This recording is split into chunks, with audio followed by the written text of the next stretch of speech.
Cell के इस chapter में अभी तक हमने प्रोकैरियोटिक सेल्स को पढ़ा था, जिसके अंदर हमने बैक्टीरिया को डिस्कस किया था। अभी के इस लेक्चर में हमें बात करनी है यूकैरियोटिक सेल्स की।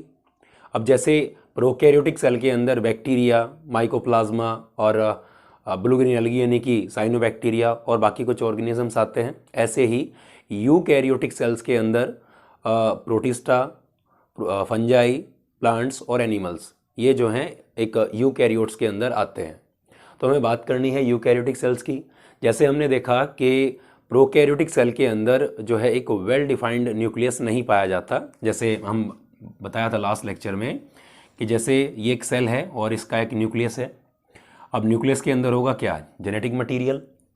तो अगर मैं बोलूँ कि अगर ये प्रोकैरियोटिक सेल हुई, अगर ये प्रोकैरियोटिक सेल हुई तो इसके अंदर जो ये जेनेटिक मटेरियल है, इसके चारों तरफ ये न्यूक्लियर मेम्ब्रेन नहीं पाई जाएगी, जिससे सेल में जो साइटोप्लाज्म रहता है वो डायरेक्टली इस जेनेटिक मटेरियल के कांटेक्ट में रहेगा। तो इस तरह का जो न्यूक्लियस होता है उसको हम क्या बोलते हैं? एक वेल डिफाइंड न्यूक्लियस उसको नहीं कहते हैं। तो इस तरह का जो न्यूक्लियस रहता है वो प्रोकैरियोटिक सेल्स के अंदर रहता है।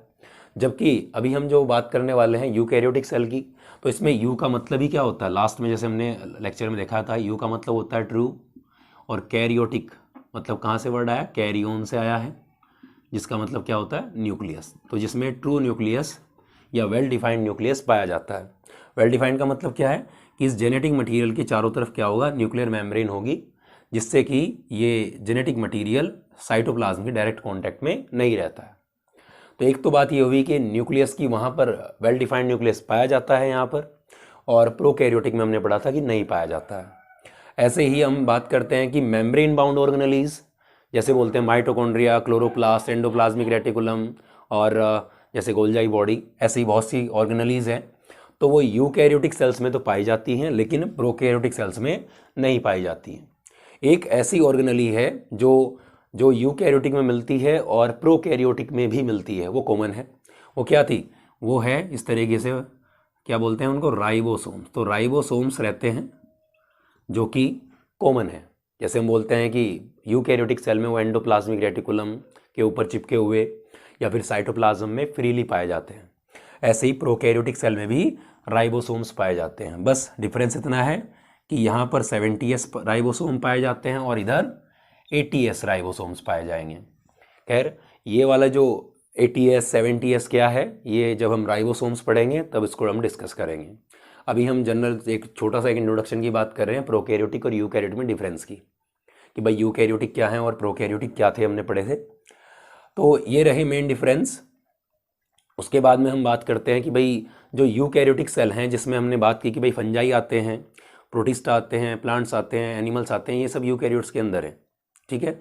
तो इनमें जो सेल्स हैं, यानी कि हम बोल सकते हैं कि प्लांट सेल है, एनिमल सेल है, या किसी प्रोटिस्टा की सेल है, या फिर हम बात करेंगे फंगल सेल है, तो ये सारी की सारी यूकैरियोटिक सेल के अंदर आते हैं, यूकैरियोट्स है सब। तो इसका मतलब ये नहीं है कि इन सभी के सेल का स्ट्रक्चर एक होगा, इनमें थोड़ा थोड़ा डिफरेंस पाया जाता है। बेसिक स्ट्रक्चर एक है, लेकिन थोड़ा थोड़ा इसमें डिफरेंस पाया जाता है। जैसे हम बात करते हैं कि यूकैरियोटिक सेल के अंदर ही हम बात करेंगे जैसे प्लांट की, प्लांट सेल, और एक तरफ आ जाती है जैसे एनिमल सेल।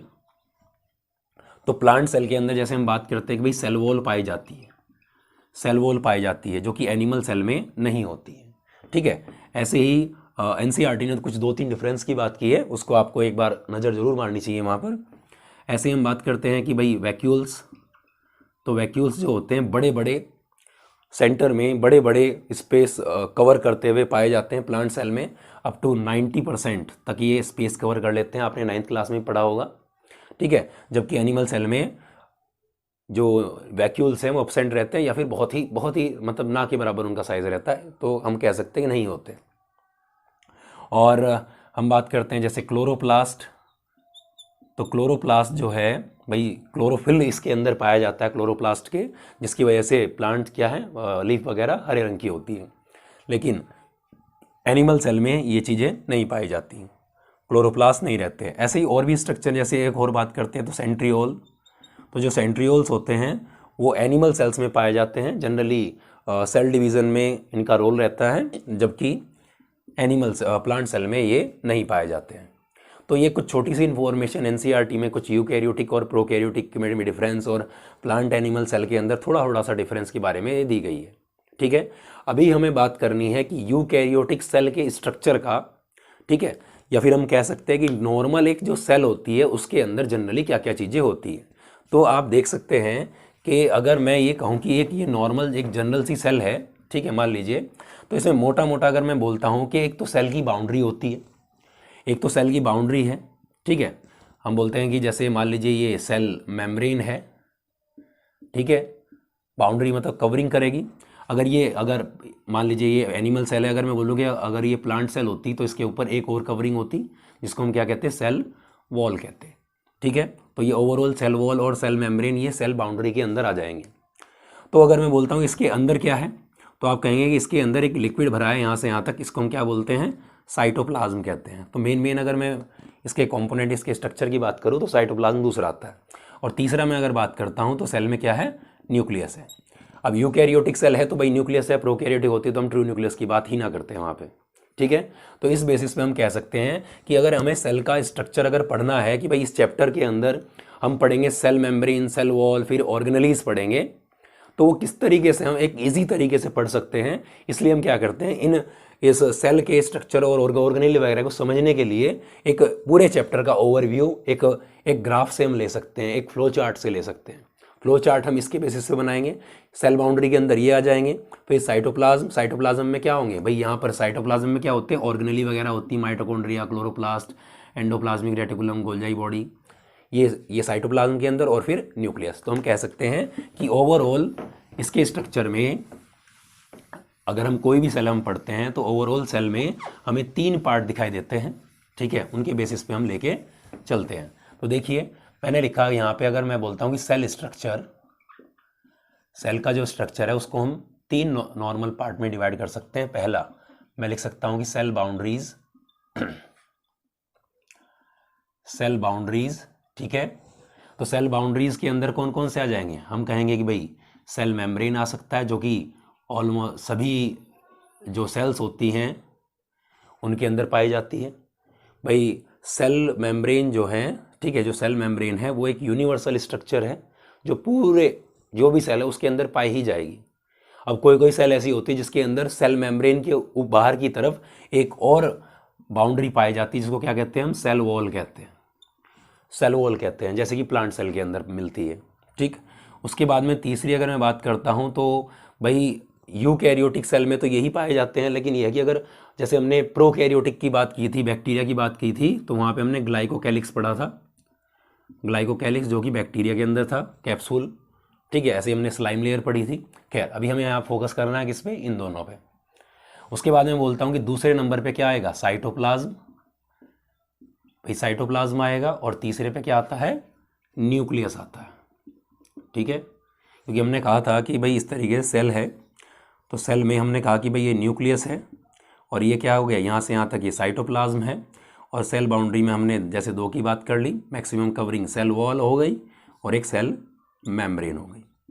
तो इस तरीके से हमने देखा, तो यहाँ पर साइटोप्लाज्म है, ये बाउंड्री होगी cell wall, cell membrane, cytoplasm, ये पूरा लिक्विड हो गया।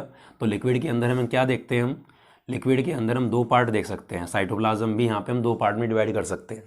एक तो वो पार्ट जहाँ पर सेल ऑर्गेनेलीज बहुत ज़्यादा नंबर में मिलती हैं, ठीक है, जैसे माइटोकॉन्ड्रिया वगैरह जैसी बात कर रहा था मैं, तो ये सभी पूरा नंबर में मिल रखी हैं। तो उस एरिया को हम क्या बोलते हैं, उसको बोलते हैं ट्रोफोप्लाज्म। और साइटोप्लाज्म का ही एक वो पार्ट होता है जहाँ पर सेल ऑर्गेनेली नहीं होती, वो क्लियर साइटोप्लाज्म होता है बिल्कुल, तो वहाँ पर कुछ नहीं होता, क्लियर होता है एकदम से, उसको क्या बोलते हैं, साइटोसोल कहते हैं, साइटोसोल। अब ये जो ट्रोफोप्लाज्म है इसमें क्या मिल रहा है हमें, इसके अंदर हमें लिविंग बॉडीज़ मिल रही हैं। ठीक है, इसके अंदर हमें लिविंग बॉडीज़ मिल रही हैं, जैसे हम कह सकते हैं सेल ऑर्गेनेलीज यहाँ पर मिल रही हैं हमें। ठीक है, सेल ऑर्गेनेली जैसे हम बात करते हैं माइटोकॉन्ड्रिया की, ठीक है, ये मिल रही हैं, क्लोरोप्लास्ट हो सकता है, ठीक है, एंडोप्लाज्मिक रेटिकुलम हो सकती है, ठीक है, वगैरह बहुत सारे ऑर्गेनेलिज्म हो सकते हैं। दूसरी बात हम कह सकते हैं कि भाई नॉन लिविंग इंक्लूजन्स भी यहाँ पर पाए जाते हैं। ठीक है, भाई सेल ऑर्गेनली क्या होती हैं, यहाँ पर हम कहते हैं कि जो मेम्ब्रेन से घिरी हुई हों, और इंक्लूजन्स क्या होते हैं, मेम्ब्रेन से घिरे हुए नहीं है, वो लिविंग है और ये नॉन लिविंग है। जैसे हम बोलते हैं कोई स्टोर फूड हो सकता है, कार्बोहाइड्रेट हो सकते हैं, फैट हो सकता है, ऑयल हो सकते हैं, या फिर कोई सिक्रेटरी मटेरियल हो सकता है, या फिर हम बोलते हैं एक्सक्रीटरी मटेरियल हो सकता है, जो यहाँ पर आएगा, जो कि साइटोप्लाज्म में नॉर्मली घुला हुआ है एक तरह से। ठीक है, तो इसके अंदर ये चीज़ें आती हैं, बहुत सारे आएंगे। बाकी लास्ट में आप देख रहे हैं अंदर क्या है, ये न्यूक्लियस है।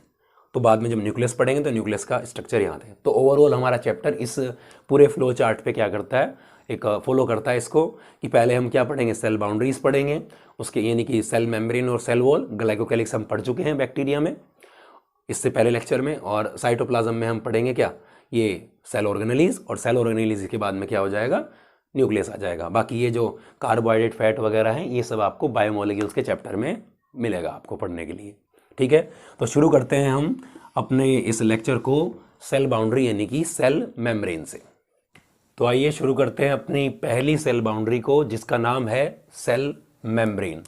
तो देखिए सेल मेम्ब्रेन एक्चुअल में क्या है, तो मैं कह सकता हूं कि एक थिन यानी कि पतली, थिन इलास्टिक, ठीक है, इलास्टिक, डेलिकेट, डेलिकेट का मतलब होता है नाजुक, ठीक है, delicate, selectively permeable, selectively permeable मतलब क्या होता है कि भाई ये सेलेक्टेड मॉलिक्यूल्स को ही क्या करती है, अपने अंदर से पास होने देती है। जैसे हम बोल सकते हैं सेल से बाहर कोई चीज़ जाए या बाहर से अंदर आए तो सेल मेम्ब्रेन के थ्रू ही जाएगा, तो उनमें से कुछ सेलेक्टेड को ही ये अलाउ करती है।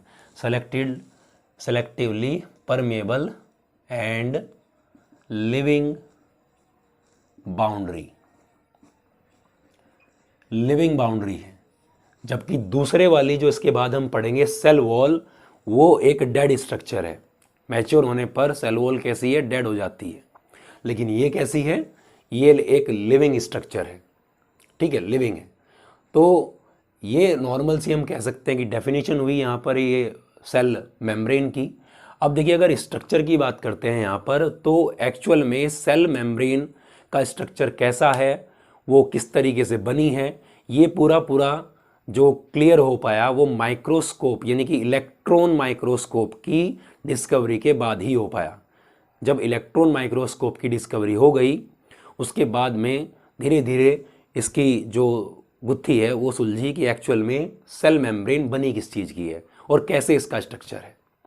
तो बाद में इलेक्ट्रॉन माइक्रोस्कोप की डिस्कवरी के बाद में ही साइंटिस्ट ने क्या किया कि जो ह्यूमन आरबीसी है उसको स्टडी किया, उसकी सेल मेम्ब्रेन को स्टडी किया, और उन्होंने ये पाया कि जो सेल मेम्ब्रेन होती है वो lipids,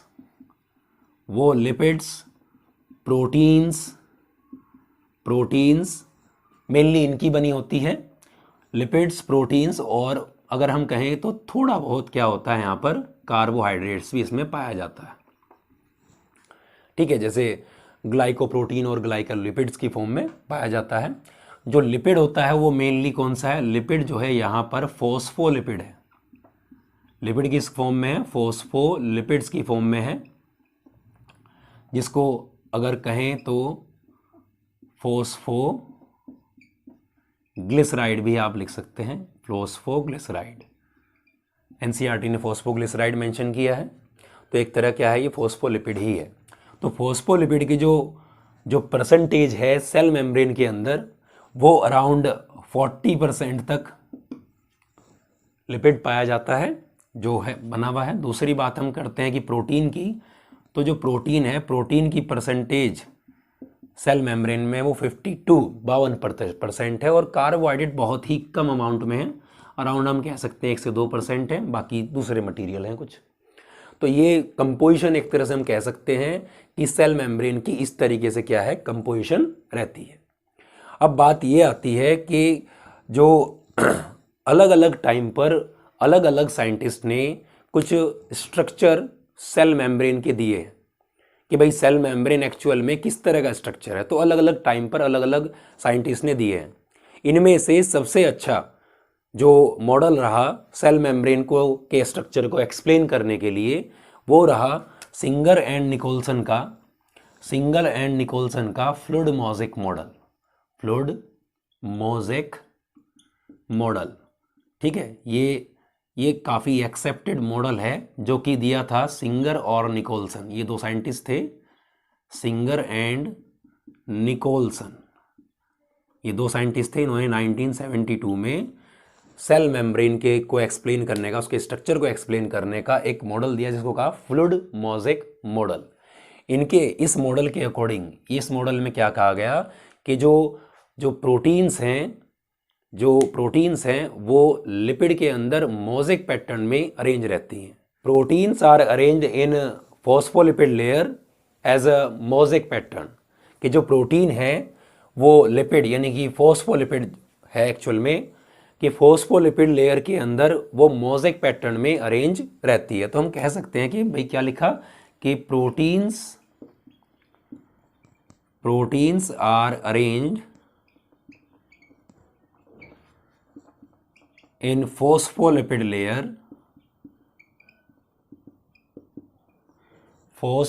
layer as mosaic pattern. अब ये इस लाइन का नॉर्मल आपको मतलब समझ गए होंगे कि भाई जो लेयर है, जो लिपिड की लेयर है, उसके अंदर बीच बीच में क्या है, बीच बीच में कहीं कहीं पर प्रोटीन है, धसी हुई है उसके अंदर। इसको एक्सप्लेन करने के लिए, इस लाइन को एक्सप्लेन करने के लिए साइंटिस्ट ने एक स्टेटमेंट भी दिया है। उसको हम कह सकते हैं कि प्रोटीन आइसबर्ग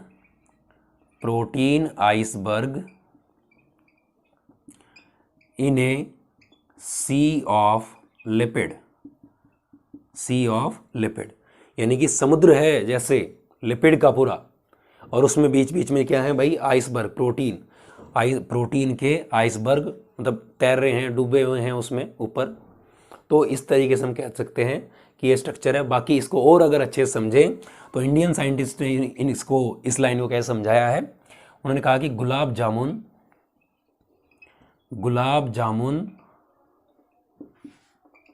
इन शुगर सॉल्यूशन इंडिकेट कर रहा है लिपिड को, जबकि गुलाब जामुन इंडिकेट कर रहे हैं प्रोटीन को। अब ये कैसे, अब देखिए जैसे डायग्राम आपको दिख रहा है कि एक बर्तन के अंदर गुलाब जामुन उस शुगर सॉल्यूशन में तैर रहे हैं। तो यहाँ पर जो शुगर सॉल्यूशन है वो इंडिकेट करेगा लिपिड को, और बाकी गुलाब जामुन प्रोटीन को इंडिकेट कर रहे हैं। तो एक्चुअल में आपको यहाँ पे ये पता चला कि ये जो इस तरह का जो स्ट्रक्चर है आपको दिखाई दे रहा है, तो है तो कहीं ना कहीं ये फ्लूइड ही है, तो कहीं ना कहीं ये क्या है, फ्लूइड है। ठीक है, तो सिंगर निकोलसन ने यही बताने की कोशिश की कि एक्चुअल में जो प्लाज्मा मेम्ब्रेन, सेल मेम्ब्रेन का जो स्ट्रक्चर है वो कोई ऐसे लेयर की तरह नहीं है, मतलब कि इस तरह की लेयर नहीं है कि जो ऐसे भाई ऐसे पॉलीथीन की लेयर हो या पेपर की जैसे लेयर या कपड़े की लेयर हो, इस तरह से कोई नहीं है। ये फ्लूइड, एक फ्लूइड की तरह है, फ्लूइड नेचर है इसका प्लाज्मा मेम्ब्रेन का। जैसे हम बोलते हैं कि एक बॉल लीजिए, बॉल जैसे क्रिकेट बॉल ले लिया आपने, तो बॉल के ऊपर आप बहुत अच्छे से काफ़ी थिक पूरा आप उसके ऊपर फेविकोल डाल दीजिए, फेविकोल जो वाइट आता है, तो उसके ऊपर जब आप डाल देंगे तो आपको दिखाई देगा कि फेविकोल जिधर से आप झुकाओगे बॉल को, उधर की साइड में क्या मूव करना शुरू कर देता है वो। तो आप इस तरीके से तो मानिए कि भाई वो लिपिड है, और उसके अंदर आप बीच बीच में ग्लास बॉल्स, जो कांच की गोलियां छोटी छोटी, वो डाल दीजिए। तो जैसे जैसे आप करोगे तो ग्लास की जो कांच की जो गोलियां हैं वो क्या है, वो प्रोटीन मान लीजिए। तो इस तरीके से वो भी क्या करता है, मूव करता है। तो रियलिटी में जो प्लाज्मा मेम्ब्रेन है वो फ्लूइड नेचर की है। प्लाज्मा मेम्ब्रेन जो है उसका स्ट्रक्चर कैसा है, फ्लूइड नेचर का, जिसमें प्रोटीन धसी हुई है और इस तरीके से इधर उधर मूव कर सकते हैं।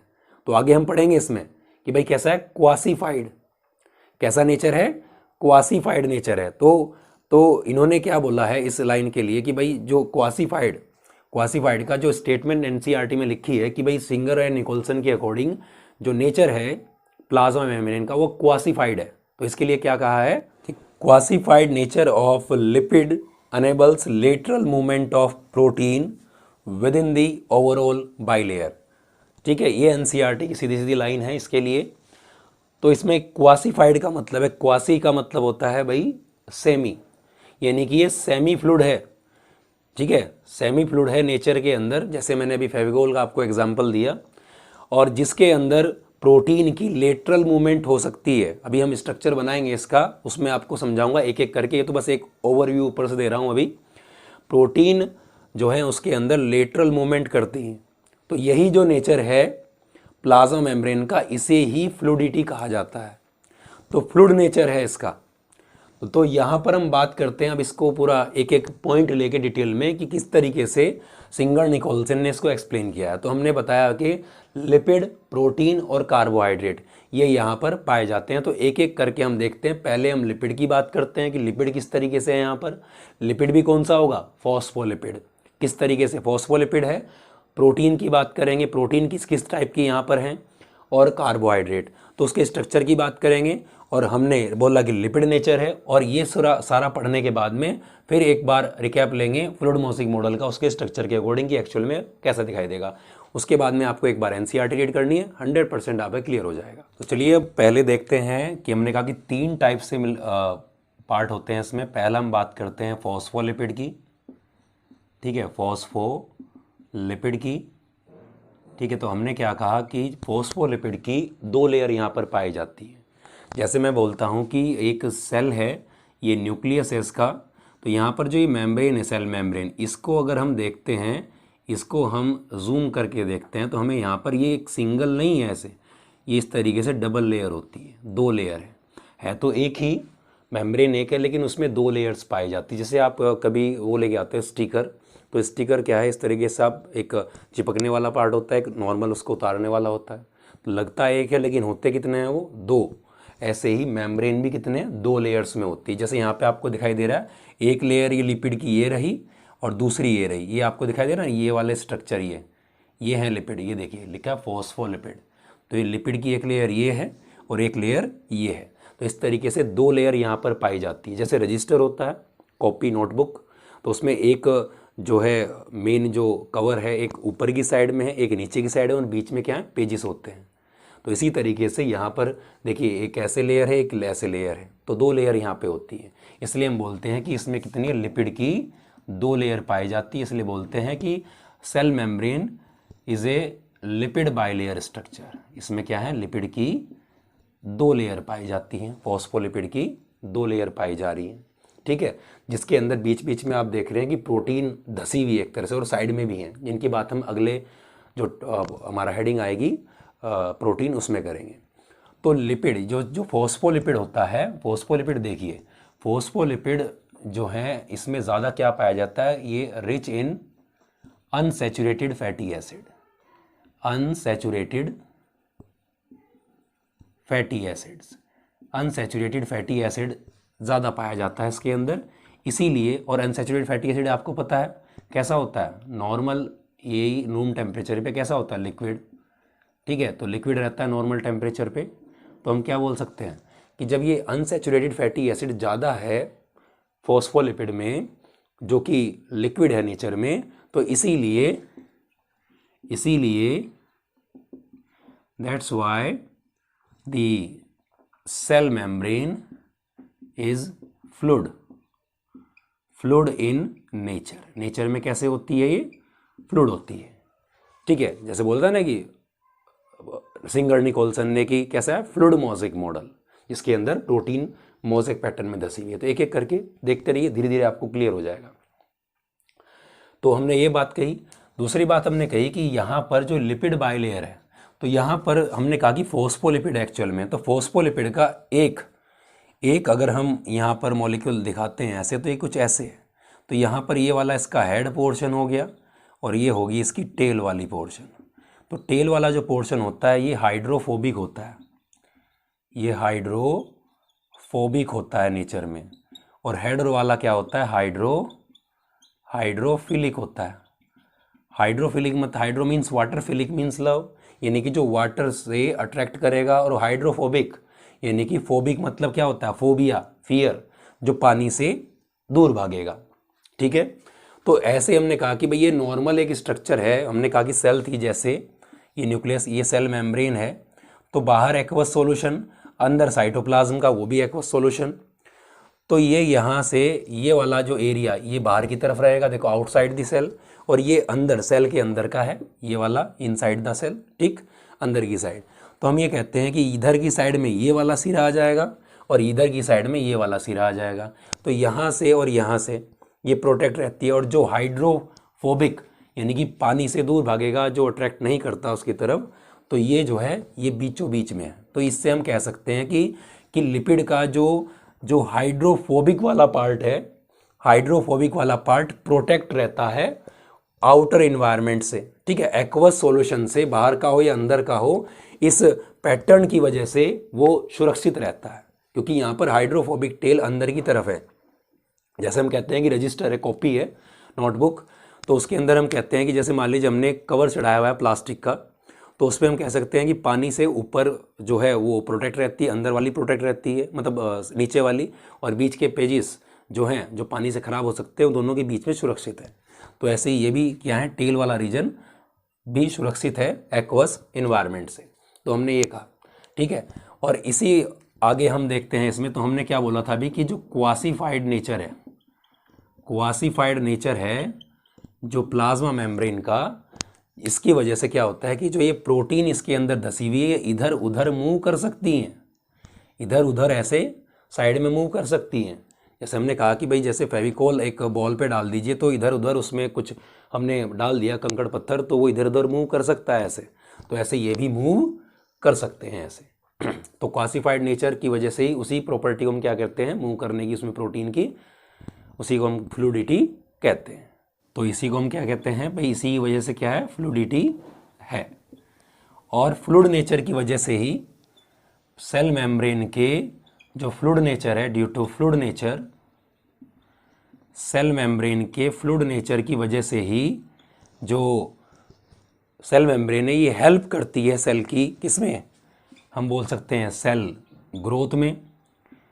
भाई सेल जब फ्लूइड नेचर में तो आराम से बढ़ सकती है, क्योंकि फ्लूइड हमने कहा था स्टार्टिंग में इलास्टिक नेचर है, तो ये सेल बढ़ सकती है। साथ में हम बोल सकते हैं कि सेल डिवीज़न में हेल्प करते हैं, फ्लूइड नेचर की वजह से इन चीज़ों में हेल्प मिलती है। जो इंटरसेलुलर जंक्शन है, formation of inter cellular junction, ठीक है, दो सेल के बीच का, हम बोलते हैं एक सेल ये है एक सेल ये, तो दोनों के बीच में जो कम्युनिकेशन होना है, तो वहाँ पर जो जंक्शन बनाने के हेल्प भी ये करता है। तो इस तरीके से हम कह सकते हैं कि भाई ये कुछ फंक्शन है जो एनसीईआरटी ने भी मेंशन किए हैं कि ये फ्लूइड नेचर की वजह से है, ठीक है। बाकी आप यहाँ पे स्ट्रक्चर देख ही रहे हैं, तो यहाँ पे हमने पहले जो बात की है वो इन ये गोल सा और ये बीच में तो इसकी फाइबर से दिखाई दे रहे हैं, ये फॉस्फोलिपिड की बात की हमने, जिसके अंदर आप देख रहे हैं कि प्रोटीन धसी हुई है। अब प्रोटीन की बात करेंगे, साथ में आप देख रहे हैं कि ये देखिए ये छोटे छोटे से आपको मोलिक्यूल दिखाई दे रहे हैं, ये कोलेस्ट्रॉल है। और कोलेस्ट्रॉल क्या काम करते हैं, ये एक तरह से ये स्टेबिलिटी प्रोवाइड करते हैं, इसको स्टेबिलिटी, जैसे हम बोलते हैं ना कि भाई हमारा बॉडी है तो हमारे में हड्डियाँ एक तरह से स्टेबिलिटी प्रोवाइड कर रही है, तो ऐसे ये भी स्टेबिलिटी हमें यहाँ पर मेम्ब्रेन को प्रोवाइड करती हैं, ठीक है। क्योंकि फ्लूइड नेचर है तो उसको स्ट्रेंथ या बोल सकते हैं स्टेबिलिटी प्रोवाइड करते हैं कोलेस्ट्रॉल के जो मॉलिक्यूल हैं। तो हम ये कह सकते हैं कि जो लिपिड है ज़्यादा अमाउंट में फॉस्फोलिपिड है, लेकिन साथ में हम क्या बोल सकते हैं, देखिए कोलेस्ट्रॉल भी है जो लिपिड के अंदर ही आएगा, ठीक है। तो पहला पॉइंट आपको क्लियर रहा होगा फॉस्फोलिपिड। अभी हम दूसरा पॉइंट पढ़ते हैं प्लाज्मा मेम्ब्रेन का, जो कि है प्रोटीन। तो दूसरा इसमें आता है प्रोटीन, जो कि आप देख रहे हैं कि ये जो स्ट्रक्चर यहाँ पे हैं ये प्रोटीन्स के हैं। तो आप यहाँ पे देख रहे हैं कि कुछ प्रोटीन तो पूरा इसमें धसी हुई हैं, इस लिपिड बाइलेयर में धसी हुई हैं, और कुछ प्रोटीन आप देख रहे हैं कि सरफेस पर इस तरीके से रखी हुई है एक तरह से। तो अगर मैं आपसे पूछूं कि ये आसानी से रिमूव की जा सकती है या ये आसानी से रिमूव की जा सकती है, तो आप कहेंगे कि इनको रिमूव करना थोड़ा मुश्किल होगा, लेकिन इनको हम आराम से रिमूव कर सकते हैं, देख के पता लग रहा है। तो हम कह सकते हैं कि on the basis of ease of extraction, यानी कि इनको रिमूव करने के, एक्सट्रैक्ट निकालने के बेसिस पे हम प्रोटीन को दो टाइप्स में डिवाइड कर सकते हैं। यहाँ पर two types of proteins which are found in the plasma membrane. तो ये हैं आपकी एक्सट्रिंसिक एक्सट्रिंसिक प्रोटीन या कह सकते हैं पेरिफेरल, और एक होती है इंट्रिंसिक प्रोटीन। तो एक्सट्रिंसिक कौन सी है? एक्सट्रिंसिक है ये वाली, ठीक है, ये वाली, और इंट्रिंसिक है ये वाली, ये जो अंदर धसी हुई हैं। और इंट्रिंसिक में भी आप देख रहे हैं कि एक पूरी से पूरी इस वाले लिपिड लेयर से इस वाली लिपिड लेयर तक पूरी ये आ रही है, और दूसरी जो है आधी ही है। तो एक तो हम बोल सकते हैं कि इंट्रिंसिक में एक तो है फुल्ली बरीड, पूरी धसी हुई फुली बरीड, और दूसरी है पार्शली बरीड, ठीक है। एक तो पूरी धसी हुई है और एक पार्शली आधी धसी हुई है, ठीक है। दो तरह की यहाँ पे प्रोटीन दिखाई दे रही है। अब जो फुली बरीड आपको प्रोटीन दिखाई दे रही है, आप देखें यहाँ पे एक तरह सुरंग सी बना रही है, यहाँ पे पोर बना रखा है, यानी कि ये टनल्स बना रही हैं। तो इसलिए हम इनको क्या कह सकते हैं? टनल। अब इनको हम टनल प्रोटीन्स भी कह सकते हैं, क्योंकि दोनों पास में आगे देखो टनल एक तरह से बना रही, जहाँ से वाटर सोल्यूबल जो सब्सटेंस होते हैं वो पास कर सकते हैं इधर या इधर। वाटर सोल्यूबल सब्सटेंस जो होते हैं वो पास कर सकते हैं, क्योंकि तो वाटर सोल्यूबल सब्सटेंस यहाँ से इस तरीके से क्या करते हैं? ट्रांसपोर्ट कर लेते हैं इस टनल से।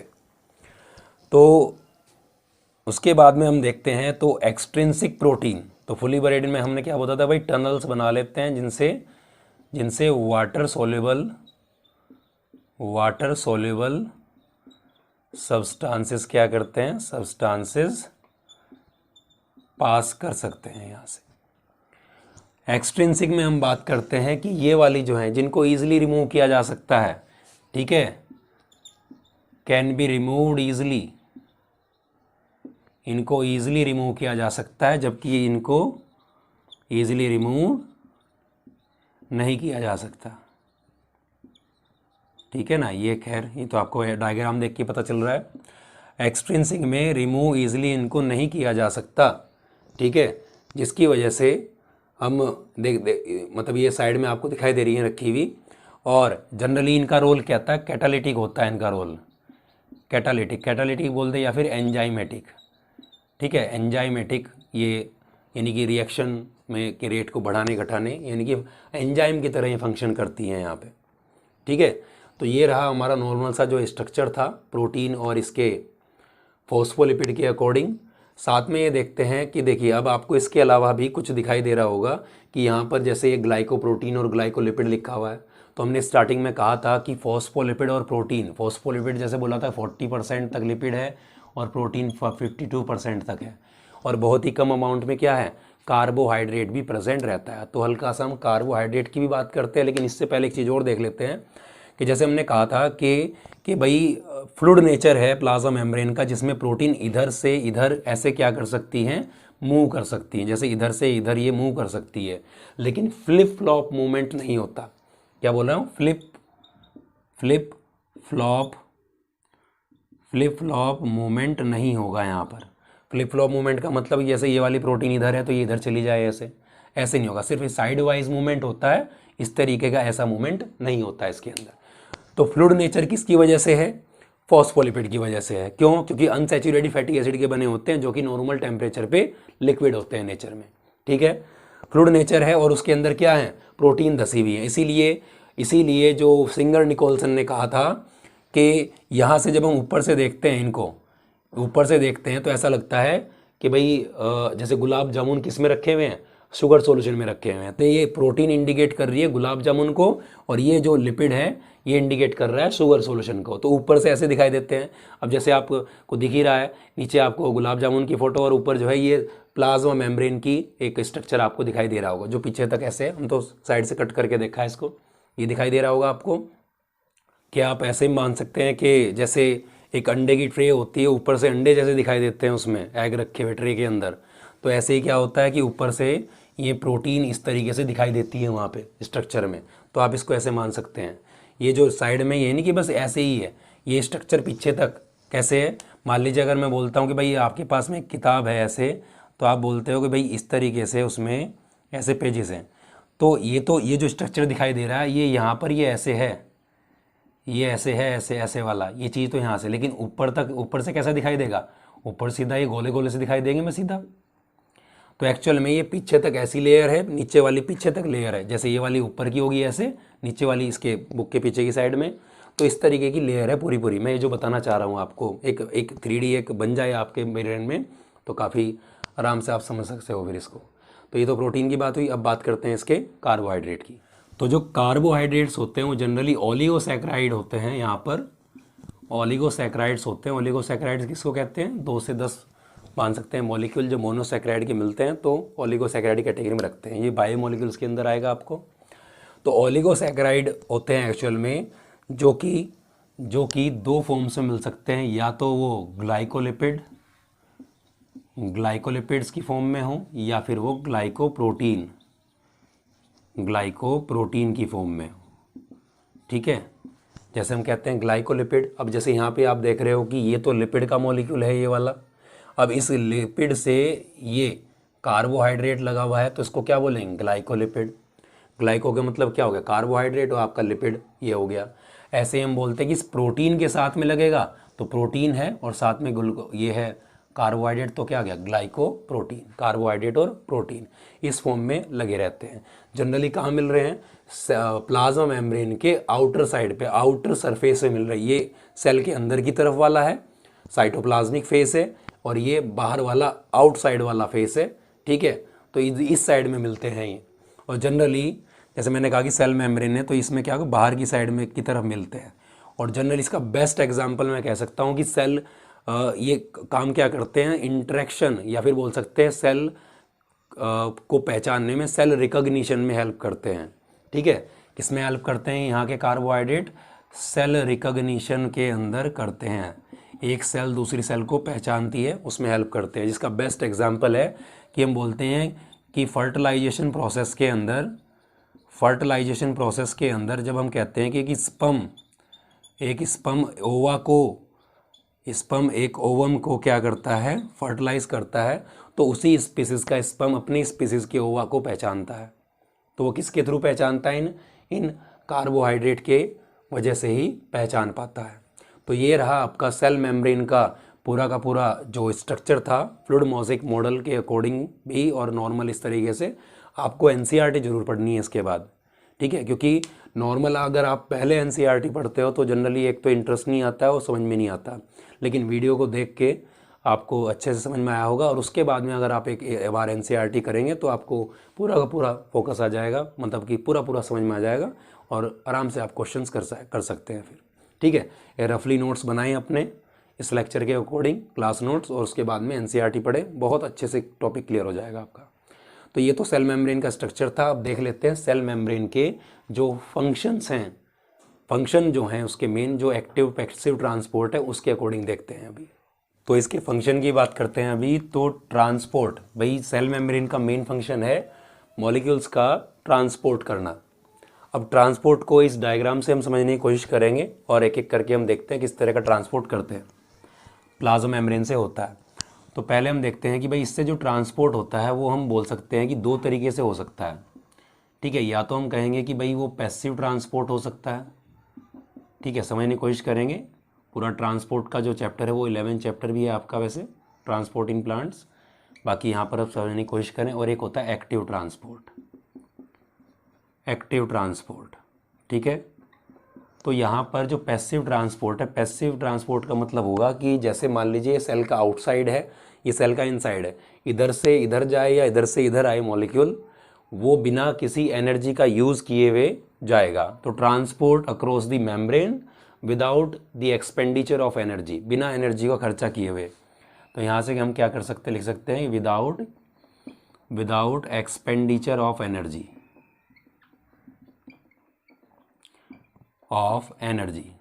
ठीक है, एनर्जी का कोई यूज़ नहीं होगा। एनर्जी का यूज़ तब नहीं होता है जब एक कंसंट्रेशन ग्रेडियंट क्रिएट हो। तो ये कैसे होगा, ये होगा अकॉर्डिंग टू, अभी मैं इसको समझा रहा हूँ, according to concentration gradient. Concentration gradient का मतलब होता है चेंज इन कंसंट्रेशन। मान लीजिए मैंने कहा कि एक मेम्ब्रेन है, इधर की साइड में कोई सॉल्यूशन है जिसमें सॉल्यूट की कंसंट्रेशन ज़्यादा है, मान लीजिए शुगर सॉल्यूशन है, और इधर की साइड में सिर्फ पानी है, तो मैं कहूँगा कि यहाँ पर कंसंट्रेशन ज़्यादा है, गाढ़ापन ज़्यादा है, और यहाँ पर गाढ़ापन कम है, डाइल्यूट है। तो यहाँ पर सॉल्यूट कंसंट्रेशन ज़्यादा, यहाँ पर कम, तो क्या होगा कि भाई हायर कंसंट्रेशन से लोअर कंसंट्रेशन की तरफ क्या करते हैं, पार्टिकल मूव करते हैं। अब जैसे यहाँ पर हम बोलते हैं कि सॉल्यूट ज़्यादा है, तो सॉल्यूट इधर की तरफ, और इधर बोलूँगा कि पानी ज़्यादा है, इधर पानी की कंसंट्रेशन कम है, तो पानी इधर से इधर मूव करेगा। ठीक है, नॉर्मल, और ये बिना किसी एनर्जी को खर्च किए हुए होगा ये काम। इसको बोलते हैं हम पैसिव ट्रांसपोर्ट। ठीक है, अब ये जो पैसिव ट्रांसपोर्ट है, देखिए यहाँ से जैसे मैंने बोला कि इधर की साइड में जो मॉलिक्यूल्स है जिनको ट्रांसपोर्ट होना है, उनकी कंसंट्रेशन मान लीजिए बहुत ही ज़्यादा है इधर, और अंदर सेल के अंदर की तरफ बहुत ही कम है। तो इधर ज़्यादा कंसंट्रेशन है, इधर कम कंसंट्रेशन है।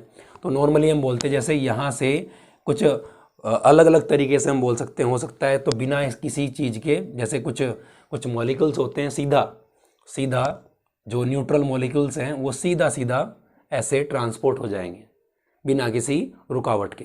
इसको हम क्या बोलते हैं, सिंपल डिफ्यूज़न कहते हैं। तो सिंपल डिफ्यूज़न कैसे, बिना किसी एनर्जी के, और कंसंट्रेशन ग्रेडियंट के अकॉर्डिंग होता है। लेकिन पैसिव ट्रांसपोर्ट में भी हम क्या करते हैं कि दो टाइप चीज़ हम देख सकते हैं। एक तो अभी मैंने देखा कि एक तो सिंपल डिफ्यूज़न सिंपल डिफ्यूज़न का मतलब क्या हुआ कि सिंपल डिफ्यूज़न क्या हुआ कि जैसे हमने बोला कि मान लीजिए वाटर है ये, तो यहाँ से न्यूट्रल मॉलिक्यूल जो है वो सीधा चला गया, पास हो गया, किसी प्रोटीन की ज़रूरत नहीं पड़ी। तो सिंपल डिफ्यूज़न में हम क्या कहते हैं कि हायर कंसंट्रेशन से लोअर कंसंट्रेशन मॉलिक्यूल ट्रांसपोर्ट होते हैं, और वहाँ पर ना तो किसी एनर्जी की ज़रूरत पड़ती है, पैसिव में तो देखो एनर्जी ज़रूरत ही पड़ेगी ही नहीं, और ना ही किसी कैरियर प्रोटीन की ज़रूरत पड़ी। ठीक है, सिंपल डिफ्यूज़न कैसे है, without energy and carrier protein, ना तो एनर्जी की ज़रूरत पड़ी और ना ही किसी कैरियर प्रोटीन की ज़रूरत पड़ी। दूसरा टाइप होता है, इसमें हम बोल सकते हैं फैसिलिटेटेड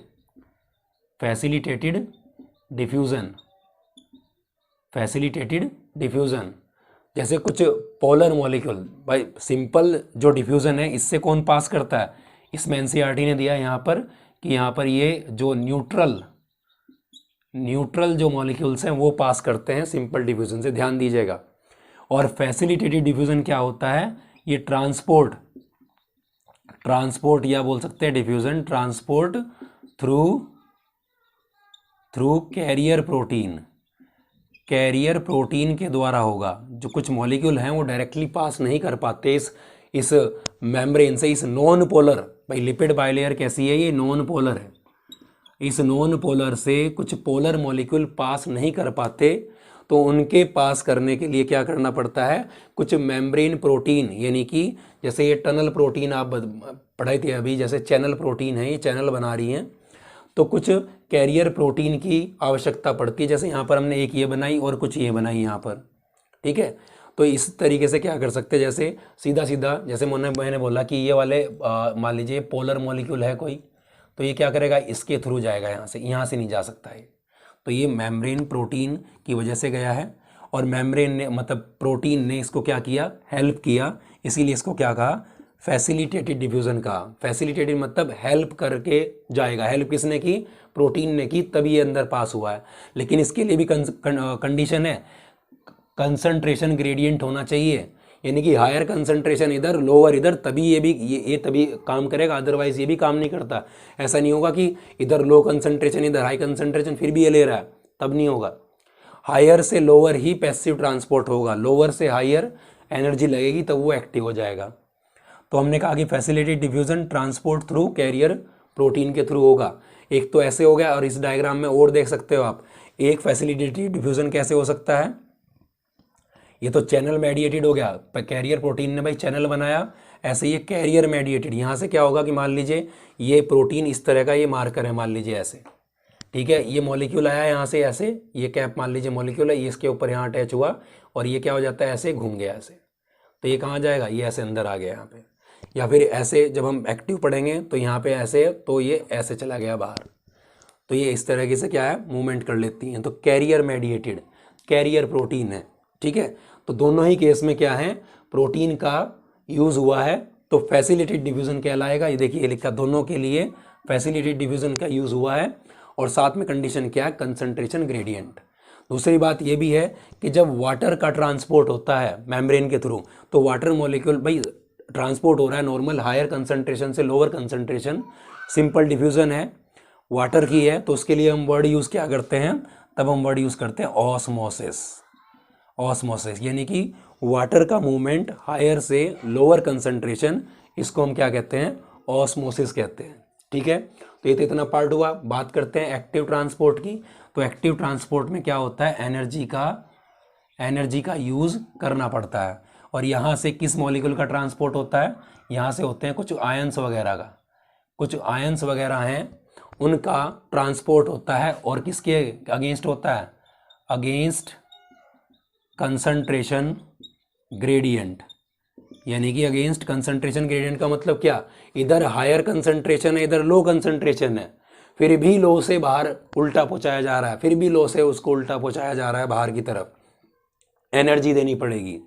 लोअर से हायर, आप ऊपर से नीचे कुछ फेंक रहे हो तो कोई दिक्कत नहीं, नीचे से ऊपर फेंकोगे तो क्या करना पड़ेगा, एनर्जी लगानी पड़ेगी वहाँ से, तो एनर्जी देनी पड़ रही है। क्यों, क्योंकि अगेंस्ट कंसंट्रेशन ग्रेडियंट यहाँ से मॉलिक्यूल को बाहर भेजा जा रहा है, इसलिए क्या बोलते हैं, एक्टिव ट्रांसपोर्ट। तो ये दो फंक्शन इसके हमने बोले कि एक्टिव पैसिव ट्रांसपोर्ट। इसके अलावा सेल क्या करती है, सेल मेम्ब्रेन के द्वारा और भी फंक्शन जैसे हम बोल सकते हैं, और जैसे एंडोसाइटोसिस जैसे WBC क्या करती है, फैगोसाइटोसिस करती है। अमीबा क्या करता है, मॉलिक्यूल को इनगल्फ कर लेता है ऐसे, ठीक है, इस तरीके से क्या करते हैं, खा लेता है, इंगल्फ कर लेता है, तो इसको क्या कहते हैं, एंडोसाइटोसिस, खाना, सेल ईटिंग कह सकते हैं। ऐसे एक वर्ड आता है पिनोसाइटोसिस, इसको क्या कहते हैं, सेल ड्रिंकिंग, किसी लिक्विड पार्टिकल को इंगल्फ करना पिनोसाइटोसिस कहलाएगा। और एक होता है एक्सोसाइटोसिस यानी कि सेल वोमिटिंग कह सकते हैं, या फिर सेल को जो एक्सक्रीट बाहर निकालती है उसको आप कह सकते हो। तो ये सारे फंक्शन किसके थ्रू हैं, सेल मेम्ब्रेन के थ्रू हैं। ठीक है, तो यहाँ तक आपका पूरा ये सेल मेम्ब्रेन का पार्ट पूरा होता है। ठीक है, अगर कोई भी डाउट हो तो आप कमेंट कर सकते हैं, और इसके बाद NCERT आपको जरूर पढ़नी है।